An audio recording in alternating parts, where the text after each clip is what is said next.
자, 2023년 4월달 시험이죠. 이게 2회 시험일 겁니다. 2023년 1회 정보보안기사 실기 같은 경우에는 사실 문제가 좀 이상해요. 문제가 좀 어렵습니다. 사실은 어렵고 딱 준비해서 붙는 것 자체가 좀 어려워요. 그래서 근데 2회부터는 조금 이제는 좀 원래대로 또 돌아온 느낌? 뭐 그런 느낌이라고 보시면 됩니다. 자, 첫 번째 라우팅 프로토콜에 대해서 나왔죠. 이렇게 나온 적도 처음이에요. 사실 이제 필기 때는 조금 나왔는데, 그죠? 실기 때 이렇게 딱 목록화해서 이렇게 준 건 처음이고, 일단은 거리 기반. 한마디로 얘기하면 우리가 이런 거잖아요. 그 지하철을 타고 자동차를 타고 가는데, 교차로의 수가 적으면 신호등이 적잖아요. 여기서 말하는 교차로가 라우터라고 얘기하는 거죠. 그래서 이 교차로의 수가 적은 쪽으로 길을 안내하는 거, 그죠? 경로를 안내하는 거. 그래서 리눅스의 데몬 프로세서로 떠 있는 거, 그게 RIP죠. 그래서 거리 기반 알고리즘 혹은 다익스트라의 알고리즘이다, 이렇게 얘기하는 거고. 근데 우리가 이제 내비게이션이 좋아져서 링크 스테이트, 즉 얼마나 막히냐 이런 거를 실시간으로 보면서 경로를 결정해요. 그래서 T맵 서비스 같은 거, 그게 OSPF 알고리즘이 대표적인 거죠. 그리고 거리 기반과 링크 스테이트, 이 두 가지의 장점을 모두 수용하면서, 이거 기출문제입니다. 이게 이 디귿이 기출문제예요. 그래서 하이브리드 라우팅 알고리즘이 뭐냐, EIGRP라고 한다. 그죠? 요거는 그나마 요 이제 기출문제를 좀 봤으면 점수를 주는 거니까, 요 내용 자체가. 자, 그리고 얘도 이제는 그 점수를 주는 거죠. 이게 그냥 정상화된 보안기사 실기다라고 보셔도 됩니다.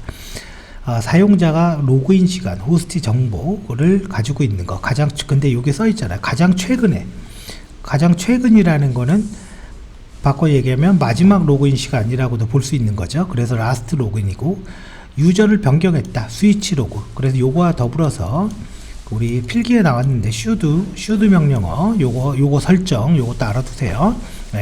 그 다음에 시스템 로그인한 모든 사용자의 실행한 명령어 실행 정보, ACCT, PACCT, 요거, 그죠? 이렇게. 이건 뭐 교재에 있는 거고, 일반적으로 그냥 공부하는 주제라고 보시면 돼요. 보통 이제 이런 경우는 PASWD 같은 경우는 보안기사 단골 문제이면서 산업기사 실기 문제 형태가 좀 많이 나옵니다. 자, 그래서 다음에 밑줄 친 게 뭐냐, 뭐 그냥 보면 돼요. ID, 요건 패스워드가 섀도우 파일에 있다, 그 얘기인 거고, UID, 그 다음에 GID, 그 다음에 홈 디렉토리, 그 다음에 배시, 쉘인 거죠. 그죠? 쉘, 이렇게 돼 있다라는 거죠. 그래서 그 위험평가 시 수용할 수 있는 수준, 그 내용인 거고, 요 글은 아닌 것 같아요. 요 글은 아니고, 요게 이제 뭐냐라는 건데, 첫 번째 천은 GID, 그 다음에 쉘, 배시, 그리고 여기서 하나 더 공부해야 될 게 있어요. 이거 지금 이건 잘못된 것 같아요. 이건 아니에요. 그리고 여기에서 섀도우 파일을 봤을 때, 요 섀도우죠, 섀도우를 봤을 때 이렇게 달러 이렇게 써 있는 게 있어요. 달러 6 5 4 이렇게 앞에 써 있단 말이에요. 리눅스를 보면 요게 요 달러 6이라는, 요 6이죠, 6. 이 달러는 그냥 구분자인 거고, 6이 뭐냐, SHA512로 해시 함수를 썼다. 달러 5는 256으로 했다. 달러 4는 MD5다. 그러니까 달러 4가 나오면 보안에 취약하다, 이렇게 나오는 거죠. 그리고 또 쭉 나오면서 이렇게 달러 나오고 좀 이상한 문자가 나와요. 이 달러와 달러 사이에 있는 이상한 단어들이 있는데, 섀도우 파일의 패스워드, 요게 뭐냐면 요게 저겁니다. 그 숄트 값, 패스워드를 만들기 위해서 임의로 추가한 난수죠. 그러니까 해시 함수라는 거는 입력이 똑같으면 출력이 똑같으니까 두 명이 똑같은 입력을 넣으면 암호문이 똑같을 거 아니에요. 그래서 난수를 포함한다. 그래서 달러와 달러 사이에 있는 이게 숄트 값이라고 얘기합니다. 그래서 이 필드는 기본적으로 암기해야 되는 거고, HTTP 리퀘스트 요청한다 이거죠. 그래서 HTTP 응답이 2개 이상, 2개 이상 분할됐다, 응답 분할이네요. 자, HTTP는 헤더와, 기본적으로 헤더와 바디 이렇게 되어 있는데, 첫 번째 줄에 리퀘스트 메소드라는 게 있어요. 리퀘스트 메소드가 이제 이렇게 써 있어요. get 방식이냐, 뭐 포스트 방식이냐, 이런 단어가 있고, 요 단어 한 줄에 /r/n 이렇게 써 있어요. 그리고 또 똑같이 다른 문장들이 나오겠죠. 뭐 유저 에이전트 이런 게 나와요. 그리고 맨 끝에 슬래시 r 슬래시 n이 있고요. 아무것도 안 나오면서 한 줄 슬래시 r 슬래시 n이 있어요. 그래서 여기 두 개가 이렇게 연속으로 나오면 이거는 헤더와 바디의 구분자다 라고 얘기하는 거예요. 응답 분할이라는 건 무슨 말이냐면 요 헤더와 바디가 이렇게 있는데 여기에다가 헤더와 바디를 추가해서 헤더 바디 하면 패킷이 어떻게 됩니까? 응답이 2개, 3개, 4개 이렇게 분할이 되죠. 그래서 이렇게 분할을 시켜서 사실은 크로스 사이트 스크립팅 공격 같은 걸 할 수 있다 라는 겁니다. 그래서 이 계획 문자는 뭐냐, 슬래시 r 슬래시 n 요 두 개인 거고, 요거를 다른 말로 CRLF라고 합니다. CRLF. 여기 R이 CRLF, 그죠? 그래서 이렇게 되고, 또 하나 요것도 알아놔야 돼요. 여기 끝에 보면 %0D가 있고요, %A0A가 있죠. 이게 CRLF. 그래서 스니핑 정보 같은 걸 보고 요걸 보고 구분하는 거, 이거 기출문제입니다. 이거 기출문제고, 자, 그래서 HTTP에 관련된 공격은 우리가 2개밖에 없는 거죠. 지금 첫 번째는 여기서 나온 HTTP 응답 분할이라는 거는 일반 보안 기사 책보다는 그 개발 보안 가이드, 그죠? 보안 약점 진단, 거기에 이제 주로 나오는 거고, 우리는 뭐 HTTP 헤더 DOS, 이거 디도스 공격이죠, 그죠? 주로 이제 얘가 많이 나왔던 거죠. 그래서 이 헤더 DOS는 이거의 반대입니다. CR과 LF를 삭제해서 바디를 식별하지 못하게 하는 공격이에요. 근데 응답 분할은 이걸 또 집어넣는 거죠. 이거 거꾸로 집어넣어서. 그래서 응답 분할, HTTP 응답 분할, 그리고 신뢰되지 않는 URL, 이것도 이제는 개발 보안에 나오는 거죠. 근데 이게 지금 그 보안기사 실기 문제가 이렇게 나왔어요. 지금 요게 먼저 나오고 그 다음에 요게 나왔단 말이에요. 그리고 KCA로 그 시험 기간이 바뀌기 전까지는 이 밑에 두 개는 안 나오고 요게 나왔던 거죠. 즉 보안 약점 진단의 내용들이 슬슬 나오기 시작하더라. 그래서 요거는 코딩까지 나왔습니다. 그래서 요거 알아놔야죠. 똑같은 요 용어 다 알아놔야 됩니다. 자, 이제 넘어가 볼게요. 이거는 이제는 그 기존에 있었던 문제인데, 시험에는 이제 항상 이렇게 PHP가 이렇게 많이 나오는지 모르겠어요. PHP는 사실 실전에 없거든요. 그래서 우리가 보안 쪽 공부할 때 PHP를 가리키면 그냥 실무랑 아무 관계없다, 그냥 그렇게 생각하면 돼요. 그리고 여기에 보면 지금 대충 보면 include라는 말이 나오죠. 어딘가 있을 텐데, 여기 include. 우리가 이제는 코딩이나 어떤 명령을 봤을 때 이렇게 include라는 영어가 나오면, include라는 건 뭡니까? 포함하다, 그런 뜻이죠. 밖에 있는 어떤 파일을 그대로 읽어서 붙여넣기 한다, 그게 include 명령이다라고 보시면 돼요.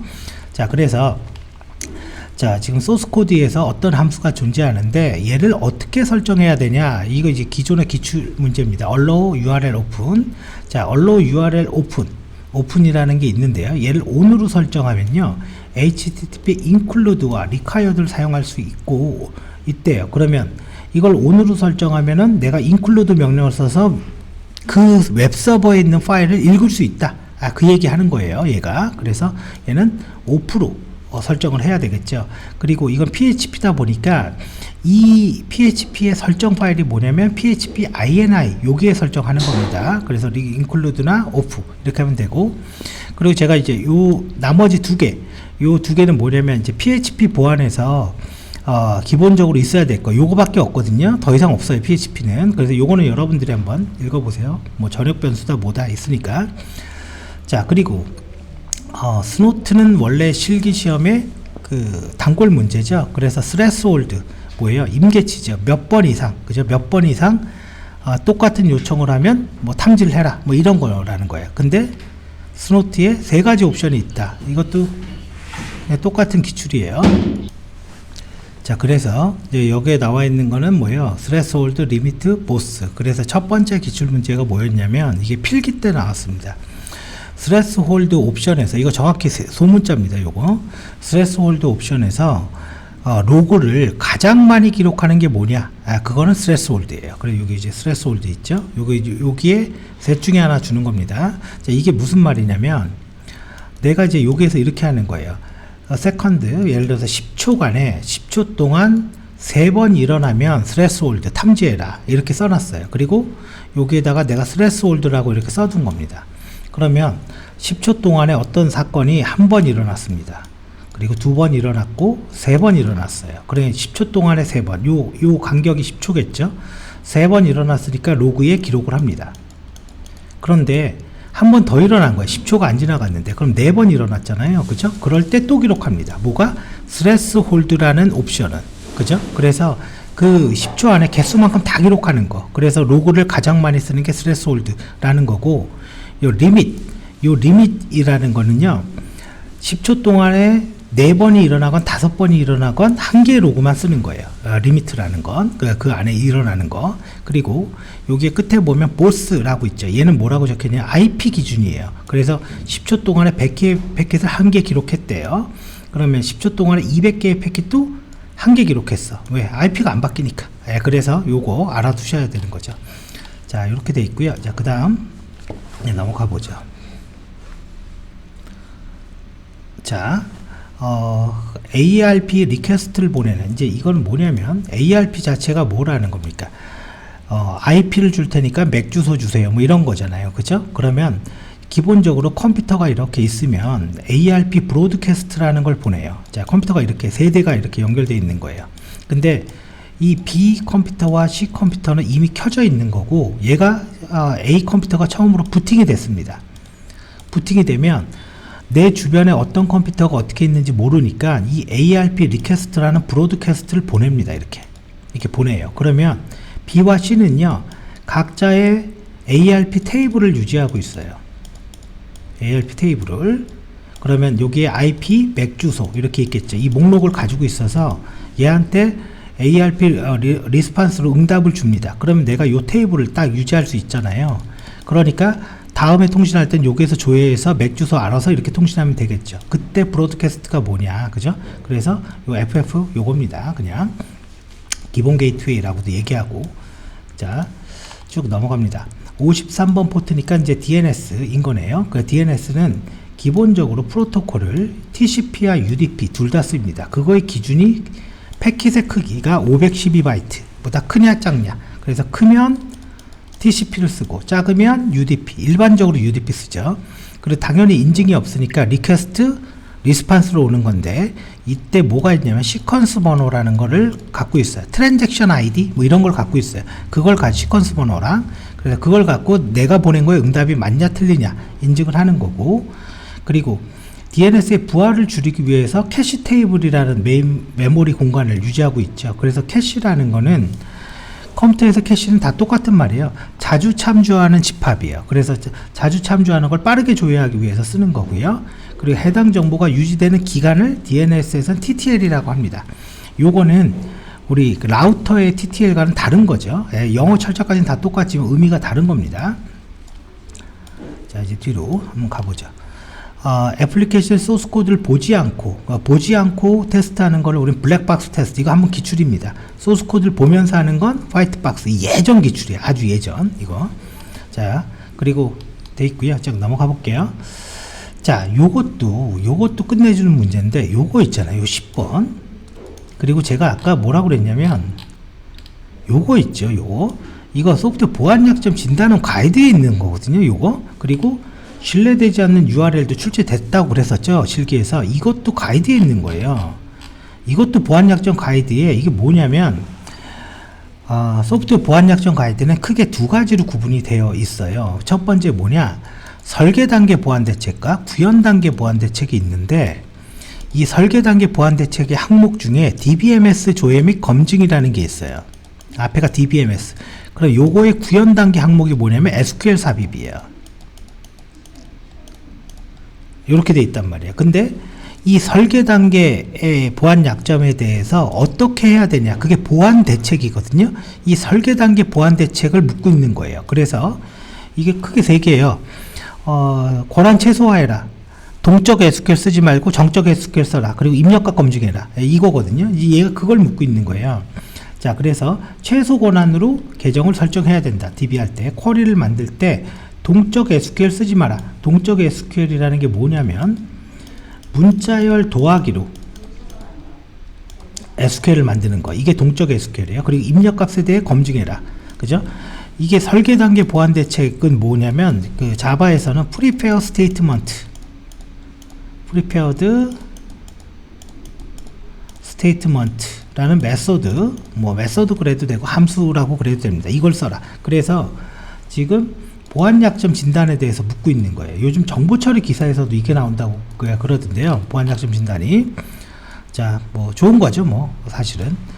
사실 좋은 겁니다. 왜? 우리한테 도움이 되는 지식이거든요. 우리한테 도움이 안 되는 것보다는 낫죠. 자, 이거는 개인정보 안정성 확보 조치에 대한 거죠. 제가 이거 저번에 이거 23년 1회 강의할 때 이거 외우라고 그랬어요. 이 안정성 확보 조치는. 그래서 크게 3개가 있다. 첫 번째 뭐죠? 접근 권한, 접근 통제, 접속 기록. 그럼 원래 이름은 접속 기록의 보관 및 점검. 근데 이게 말이 잘 안 붙잖아요. 그러니까 접속 기록 이렇게라도 외우라고 그래요. 그러면 여기에서 정보 주체의 수가 5만 건 이상이냐 아니냐에 따라서 그 부유를 하는데, 그죠? 그게 5만 건 이상이면 2년 이상 보관해야 되고, 그 이하면 1년간 보관해도 된다. 자, 그래 접속 기록 1년간 보관 관리한다. 단 몇 명 5만 건 이상의 개인정보를 처리하거나 고유식별자 또는 관리하는 경우는 2년간 보관해야 된다. 그죠? 그래서 이거 외우는 게 좋습니다. 이건 왜냐면 여러분들이 뭐 보안 기사로 끝나는 게 아니죠. 기사가 아무리 좋아봤자 기사입니다. 자, 근데 이제 나중에 다른 거로 공부해서 커갈 거니까 위험 관리의 용어들에 대한 거죠. 자, 위협과 취약점으로 자산의 발생할 가능성을 감소시키기 위해서 하는 대책이다. 대책이잖아요. 그냥 정보보호 대책, 정보보안 대책 그래도 되는데 정보보호 대책, 그죠? 그리고 그러니까 위험에 대응하고 남은 위험, 그죠? 그거를 자녀 위험이라고 하죠. 경영진의 승인을 받아야 된다. 목표 가능한 수준, 허용 가능한 위험 수준, 그걸 DOA라고 한다. 이건 뭐냐면 이렇게 하니까 이게 되게 어렵게 보이는데 이제 이렇게 보면 돼요. 예를 들어서 어떤 서버에서 인터넷이 돼요. 인터넷 연결이 돼, 서버에서. 그러면 이게 연결이 안 돼야 되거든요. 예를 들어서 인터넷을 차단해야 돼. 그러면 위협이잖아요. 그냥 뭔가 문제가 있는 거잖아요. 그래서 너는 취약하다. 그러면 예를 들어서 취약점 등급을 너는 3점 이렇게 줍니다. 그러면 이거에 그 기준은 없습니다. 기준은 없고 3점을 줬어요. 그리고 나서 이게 만약에 뭐 우리가 여기 기준에 따라서 이 자산, 이 서버의 중요도를 갖다가 이 중요도가 2점이야. 1점부터 3점이 있는데 그럼 2개 곱하면 6점이죠. 그죠? 그러면 우리가 DOA를 4로 정해놨어요. 근데 이거 2개 비교해 보니까 얘가 더 DOA보다 크잖아요. 그러면 이런 경우는 위험을 감소하자. 이렇게 나가는 거예요. 그때 이 기준값이 DOA이고 이게 경영진한테 승인받아서 해야 된다. 그걸 말하고 있는 겁니다. 자, 그리고 가보죠.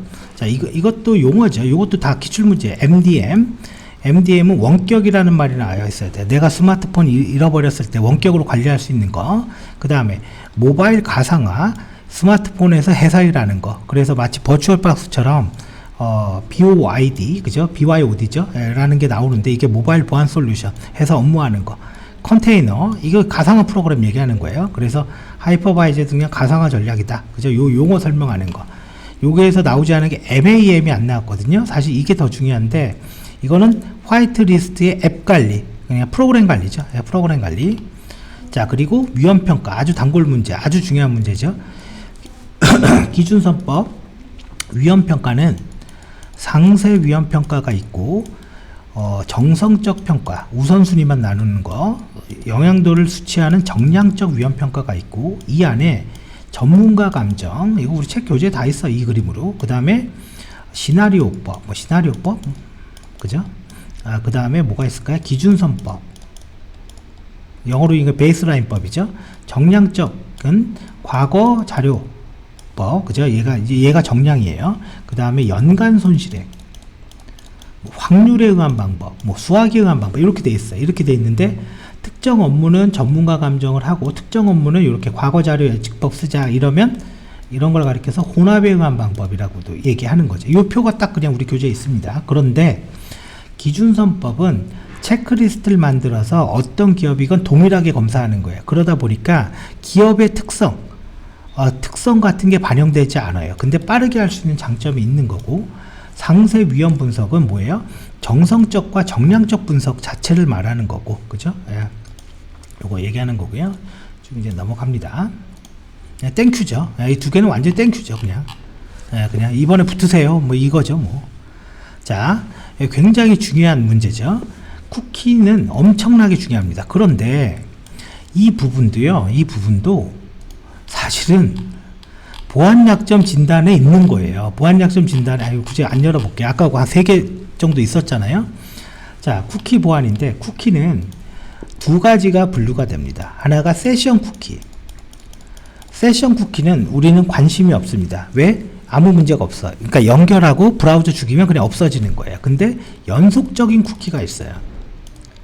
이 연속적 쿠키가 이제 일반적으로 관심을 갖는 건데, 이거는 연결을 종료해도 OS에, 즉 컴퓨터에 이 쿠키 값을 저장하고 있는 거예요. 그러면 이 쿠키에 대해서 보안을 할 수 있는 건 뭐냐면, 1번 개인정보나 중요한 정보는 쿠키에 저장하지 마라. 그게 1등이에요. 그 다음에 만약에 개인정보나 중요한 정보를 쿠키에 저장할 거라면 암호화해라. 그죠?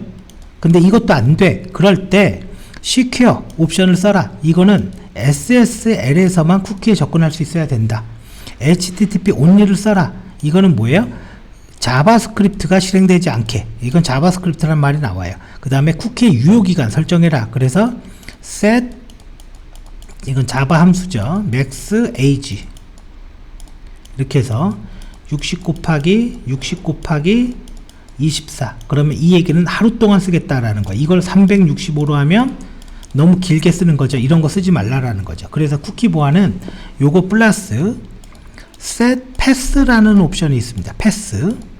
이거는 특정 URL, 옵션이 아니라 이거 코딩해서 하는 겁니다. 특정 URL에서만 쿠키를 읽게 해라. 여기까지 하면 더 이상 쿠키는 없습니다. 예, 지금 제가 말한 것까지 하면. 그리고 쿠키는 정보 보안에서 되게 중요하게 얘기해요. 그래서 이런 옵션, 이렇게, 이거 자바 코딩이네요. 그죠? 이렇게 줄 수 있다라는 거고. 자, DNS 증폭. 증폭이라는 말은 무슨 말입니까? 내가 리퀘스트를 하나 보내면 리스판스가 1개 오는 게 정상인데, 1개 보낼 때 1개. 근데 1개를 보냈는데 N개의 응답이 오면 이걸 증폭이라고 해요.